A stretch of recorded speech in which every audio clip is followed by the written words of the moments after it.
एनरन cosmetic लाए हैं आपके लिए 6 नए प्रकार के aroma. Chrysler, rich in fragrance and class in the name. Mysterio, this fragrance brings people close. Forest, the classic wild green fragrance. Midnight, once upon a midnight dreary. Ursa, one of the most loved fragrance. Bond Street, perfect fragrance to make a right impression at first sight. एनरन का इत्र आपको पूरे दिन खुशनुमा रखेगा। एक बार आप भी इसे जरूर इस्तेमाल करें।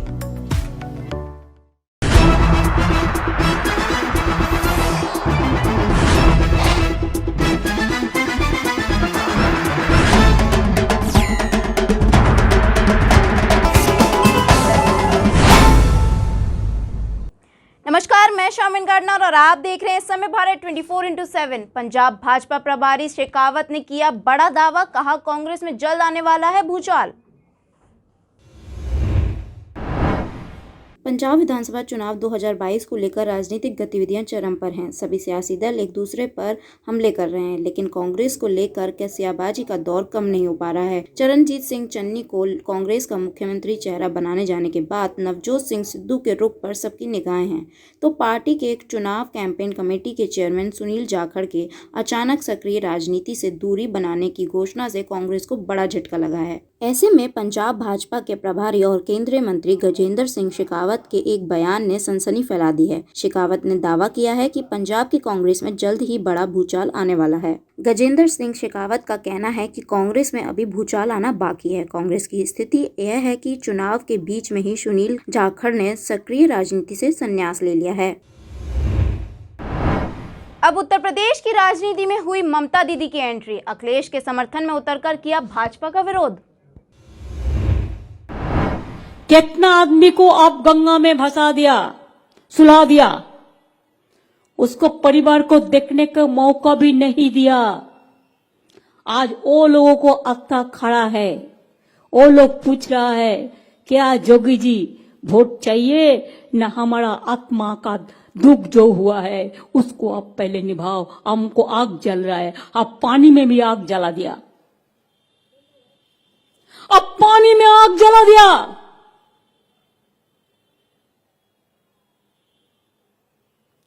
जब कोई लोग मर जाता है वो सबसे ऊंचा हो जाता है, हम लोग उसको श्रद्धांजलि देते हैं, चाहे हिंदू हो, चाहे मुस्लिम हो, चाहे सिख हो, चाहे ईसाई हो, चाहे जाट हो, चाहे दलित हो, चाहे ब्राह्मण हो,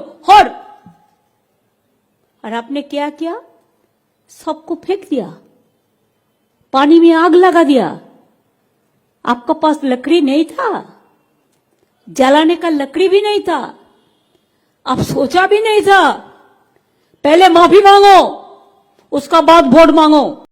हम लोग कभी किसी को पूछता नहीं है क्या तुम्हारा रिलीजियन क्या है, तुम्हारा प्रांत क्या है। हम नहीं पूछते चाहे कि आप तो हिंदुस्तानी है ना, आप हिंदुस्तान में रहते हैं, कोई बनारस में रहते हैं, कोई मेरठ में रहते हैं, कोई मथुरा में रहते हैं, कोई वेस्टर्न यूपी में रहता है, कोई हथरास में रहता है, कोई उन्नाव में रहता है, कोई लखनऊ में रहता है, कोई इलाहाबाद में रहते हैं। पूरा दिल से दिल मिला के आप लोगों ने एक साथ में हिंदुस्तान से सबसे बड़ा राज्य यूपी है। अगर ये राज्य से बीजेपी गया तो बीजेपी देश से गया। आपको पहले पसंद करना है, आप बीजेपी का झूठा बोलने से वोट देंगे न, वास्तविक में जो काम करेंगे सबको लेके चलेंगे, आप उनका वोट देंगे। काम में नरेंद्र मोदी कहता है हमने किया, हमने किया, कहां से किया? हमारा क्या, हमारा पॉकेट से ले आता है मनी? जनता का रुपया आप स्टेट से ले जाते हैं, इनकम टैक्स का नाम पे, जीएसटी का नाम पे, कस्टम्स का नाम पे, ये सब टैक्स लेके आप जमा करते हैं और इससे 40% स्टेट को देते हैं, 60% आप खर्चा करते हैं। स्टेट का मनी है, जनता का मनी है। आज आप कह रहे हैं कोविड को इंजेक्शन मैंने फ्री में दे दिया, वो क्या आपका रुपया है? और जनता का रुपया है। अब जनता से रुपया लिया और कब दिया, कैसे दिया, कितना दिया? अब तो कहते हैं जोगी जी 4 लाख करोड़ हम इन्वेस्ट किया है यूपी में। कहा गया रुपया? क्या पीएम केयर में भेजा? उसमें तो ऑडिट नहीं होगा। अखिलेश ममता पर गरजे मंत्री अनुराग ठाकुर, कहा सपा कार्यकाल में होते थे खूब दंगे।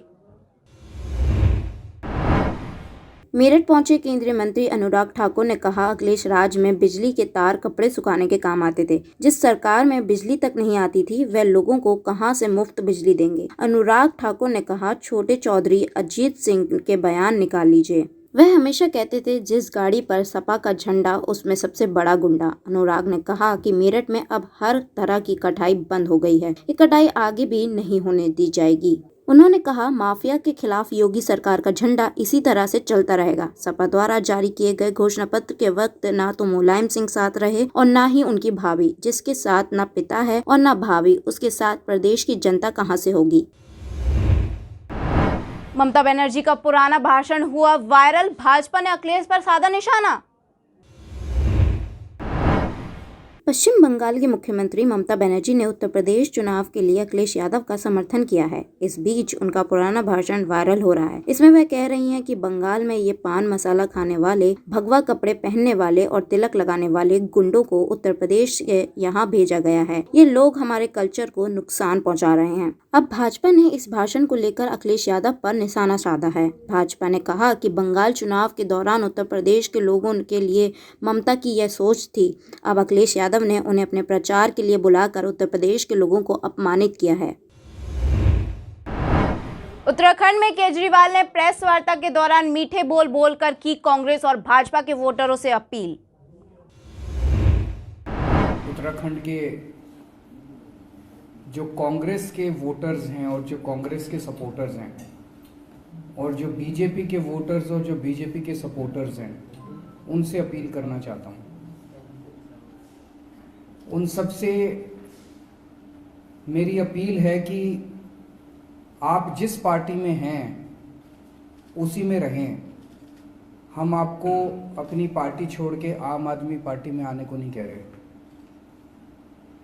हमारी आपसे एक ही विनती है, उत्तराखंड की खातिर इस बार एक बार कांग्रेस वाले भी और बीजेपी वाले भी आम आदमी पार्टी को वोट दे देना। इस बार एक बार बीजेपी वाले भी और कांग्रेस वाले भी एक बार झाड़ू का बटन दबा देना उत्तराखंड की खातिर। मेरी कांग्रेस और बीजेपी के वोटर्स और सपोर्टर्स से अपील है, कांग्रेस के वोटर्स ने 10 साल कांग्रेस को दिए। इन 10 साल में आपको क्या मिला? क्या कांग्रेस ने उत्तराखंड के लिए कुछ किया? क्या कांग्रेस ने आपके लिए कुछ किया? क्या कांग्रेस ने आपके परिवार के लिए कुछ किया? क्या कांग्रेस ने आपके बच्चों की शिक्षा के लिए कुछ किया? क्या कांग्रेस ने आपके घर के बच्चों को नौकरी दी? क्या कांग्रेस ने आपके इलाके में स्वास्थ्य सुविधाएं इंतजाम किया? अगर नहीं किया तो कांग्रेस को वोट देने से क्या फायदा? फिर भी मैं आपको ये नहीं कह रहा कि आप कांग्रेस छोड़ के आम आदमी पार्टी में आओ। आम आदमी पार्टी एक नई पार्टी है। आपने 10 साल कांग्रेस को दिए और 5 साल भी दे दोगे तो कोई फायदा नहीं है। ढर्रा वैसे का वैसे ही चलेगा जैसे अभी तक चल रहा था। वैसे ही चलनी है सरकार, वैसे ही चलना उत्तराखंड अगर कांग्रेस आ गई तो हमारी आपसे विनती है, आम आदमी पार्टी एक नई पार्टी है, नए चेहरे हैं, नई सोच है, नया सीएम चेहरा है, ईमानदार सीएम चेहरा है, दिल्ली में काम करके दिखाया है। आम आदमी पार्टी के पास नए नए आइडियाज हैं, एक पूरा उत्तराखंड को विकास करने का एजेंडा है। हम गांव-गांव तक स्वास्थ्य सेवाएं पहुंचाएंगे, जब हम गांव गांव तक स्वास्थ्य सेवाएं पहुंचाएंगे उसमें कांग्रेस वालों का भी फायदा होगा, उनके परिवार वालों का भी इलाज मिलेगा। उसमें हम गांव गांव तक शिक्षा देंगे, स्कूल पहुंचाएंगे, सरकारी स्कूल अच्छे करेंगे जैसे दिल्ली में किए, उसमें कांग्रेस वालों के बच्चों का भी फायदा होगा, कांग्रेस के बच्चों का भी इलाज होगा, वो उनको भी शिक्षा मिलेगी। हम बच्चों को रोजगार देंगे, बेरोजगार बच्चों को बेरोजगारी भत्ता देंगे, कांग्रेस के बच्चों को भी मिलेगा। हम बिजली 24 घंटे करेंगे, कांग्रेस के हमारे जो साथी हैं उनके घर में भी बिजली 24 घंटे जाएगी। तो मेरी कांग्रेस के सभी वोटर्स और सपोर्टर्स से अपील है कि एक बार इस बार उत्तराखंड की खातिर आप आम आदमी पार्टी को वोट दे दो। इसी तरह से मेरी भाजपा के सभी वोटर्स और सपोर्टर्स से अपील है कि आपने भाजपा को 11-12 साल दिए, अभी तक भाजपा ने कुछ किया आपके लिए? इस बार तो 3 मुख्यमंत्री और बदल दिए। जब मुख्यमंत्री बार बार बदलेंगे तो क्या काम होगा? आपके परिवार के लिए कुछ किया हो भाजपा ने, आपके बच्चों के लिए कुछ किया हो, उत्तराखंड के लिए कुछ किया हो? कुछ भी तो नहीं किया। आपके इलाके में अच्छे स्कूल बना दियो, अच्छे अस्पताल बना दियो, कुछ भी तो नहीं किया। उनको 5 साल और दे दो, ढर्रा वैसे का वैसे ही चलेगा, कुछ नहीं बदलना। अभी तक जैसे चल रही है सरकारें वैसे ही चलेंगी, वैसे ही भ्रष्टाचार चलेगा, वैसे ही लूट चलेगी, वैसे ही कुछ नहीं होना।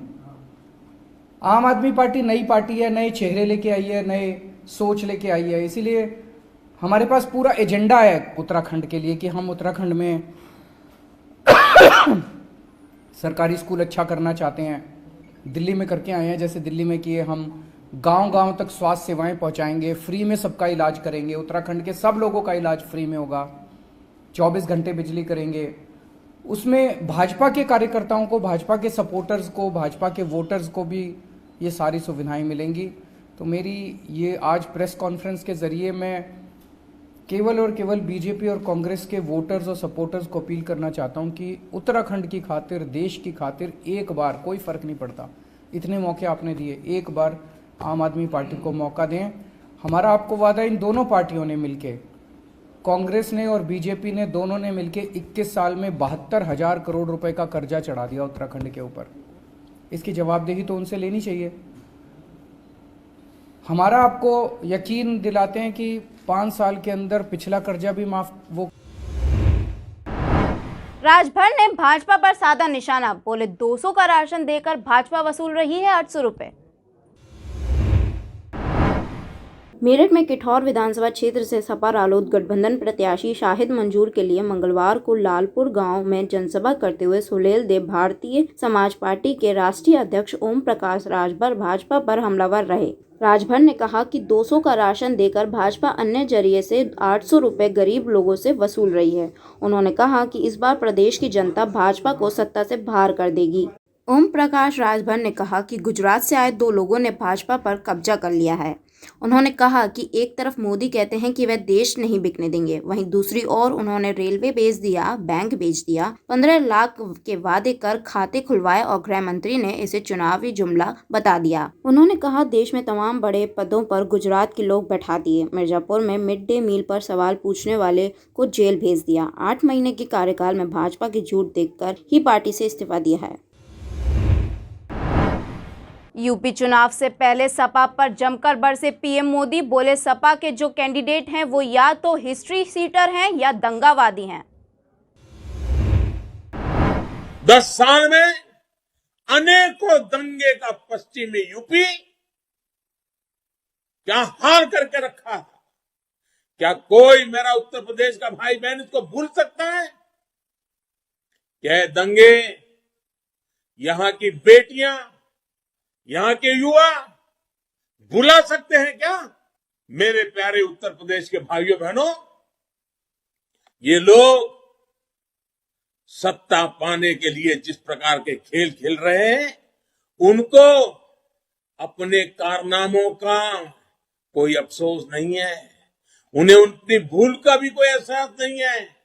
इसलिए वैसे ही उम्मीदवार लिए हैं। आप सोचिए, उम्मीदवारों के नाम पढ़ करके पता चलेगा कि उनकी सोच क्या है।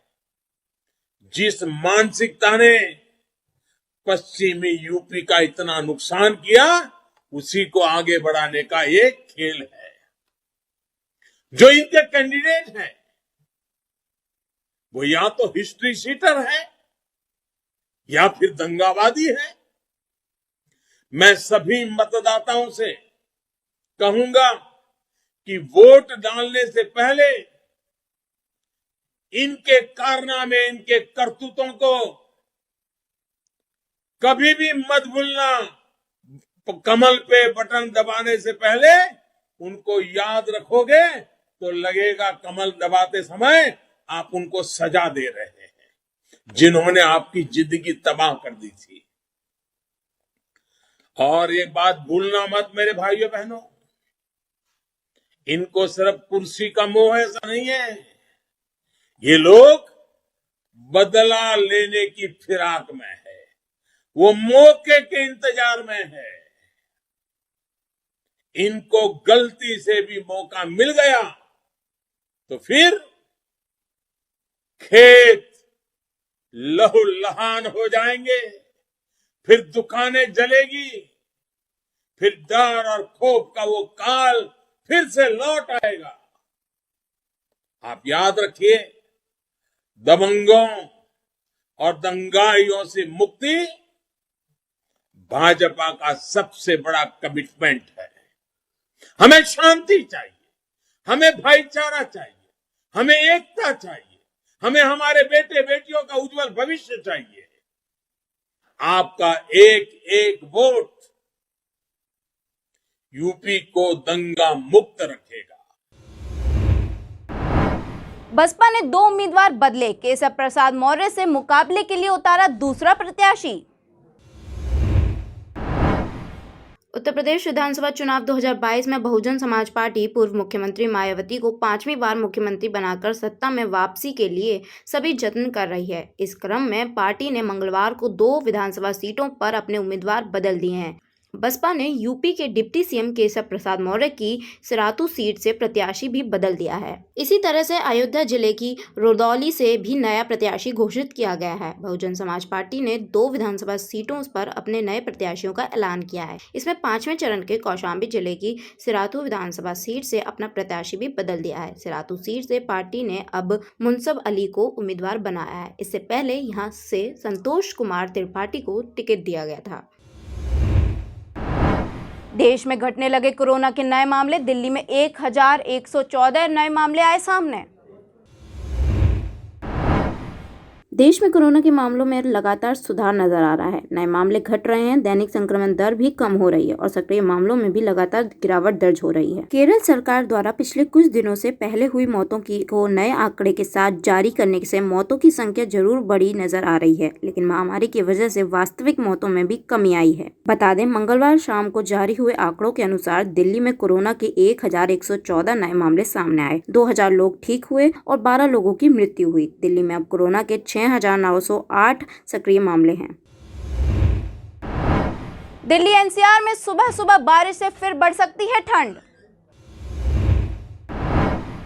दिल्ली एनसीआर में बुधवार की शुरुआत बारिश की बूंदों के साथ हुई। मौसम विभाग के अनुसार हरियाणा, राजस्थान व उत्तर प्रदेश के कई इलाकों में मध्यम से हल्की बारिश व ओले गिरने की संभावना है। आईएमडी की माने तो राजधानी दिल्ली में बुधवार को बादल छाएंगे और हल्की बारिश के भी आसार हैं। 10 फरवरी से ठंड के बढ़ने के अनुमान है। सुबह शाम ठिठुरना होगा। मौसम साफ होने के बाद न्यूनतम तापमान एक बार फिर 8 डिग्री के आसपास सिमट जाएगा और यह 14 फरवरी तक ऐसे ही बना रहेगा। 14 फरवरी को तापमान बढ़ने की संभावना बताई जा रही है। ऐसी ही बड़ी खबरों को जानने के लिए बने रहें समय भारत 24/7 के साथ। तब तक के लिए धन्यवाद।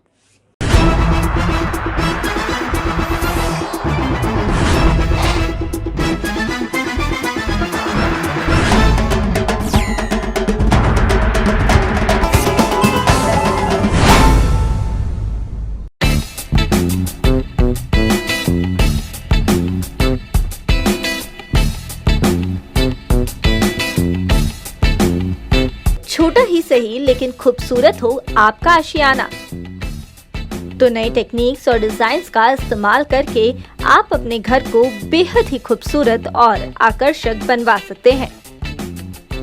नए interior designs, attractive colour combination और एडोरेबल फर्निशिंग स्टाइल से आपके घर का living room, bedroom, kitchen, balcony देगा आपको सपने जैसे घर का लुक। आप नहीं होना चाहते हैं अपने घर से बोर, तो कांटेक्ट कीजिए 9315138474 पर या फिर 9717378629 पर। वेबसाइट है www.citywide.co.in।